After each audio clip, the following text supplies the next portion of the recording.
आता पाहूया टॉप 9 राजकीय बातम्या। आज उपमुख्यमंत्री अजित पवार यांचा बारामती दौरा। विधानसभा निवडणुकीच्या पार्श्वभूमीवर अजित पवार मोठी घोषणा करण्याची शक्यता। अजित पवार कोणती घोषणा करणार याकडे लक्ष।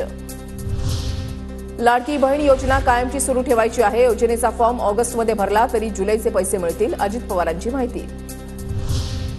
आंध्र प्रदेशचे मुख्यमंत्री चंद्रबाबू नायडू मुख्यमंत्री शिंदेंच्या भेटीला। चंद्रबाबू नायडू वर्षा निवासस्थानी दाखल।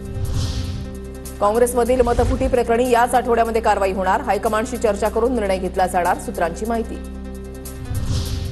बीडमध्ये पंकजा मुंडे भावी उपमुख्यमंत्री अशा आशयाचे बॅनर झळकले। विधान परिषदेमधल्या विजयानंतर माजलगावमधील समर्थकांनी लावले बॅनर। 19 तारखेला माहिती सरकारला आमच्या मागण्यांचं निवेदन देणार। मागण्या केल्या तर माझी विधानसभा निवडणुकीतून माघार, आमदार बच्चू कडूंचं मोठं विधान। तिला पत्र देणार आहोत, त्याच्यामध्ये शेतकऱ्यांचे मुद्दे, दिव्यांगांचे मुद्दे आणि युतीनं जर ते कबूल केलं आणि घोषणा केली तर माझी सीट बच्चू कडू आमदारकी लढणार नाही, ते युतीला देणार। सरकारनं ओबीसीमध्ये आरक्षण न दिल्यास 20 जुलैपासून आमरण उपोषण करणार। मनोज जरांगेंची घोषणा। तर 20 जुलैला मराठ्यांच्या बैठकीची तारीख ठरणार, जरांगेंकडून स्पष्ट। तारखेला स्थगित केलेलं आमरण उपोषण हे अंतरवाली सुरू करतोय आणि कठोर करतोय। आता मेलो तरी माग हटणार नाही, पण मराठ्यावर गुलाल मी टाकणार आहे।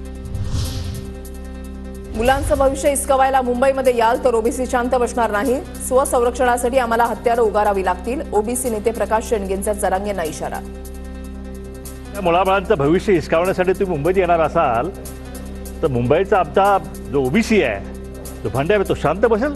रात्री झोपताना सुद्धा कोयता उशाला असतो। तर संरक्षणासाठी ती आमची हत्यारं जी आहेत ती हत्यारं आम्हाला शेवटी उघरावीच लागेल। अजित पवारांविरोधात 7 कारखाने कोर्टात। शिखर बँक घोटाळ्याला क्लीन चिटला आव्हान देणाऱ्या निषेध याचिका दाखल। अजित पवारांच्या चिंतेमध्ये वाढ होण्याची शक्यता।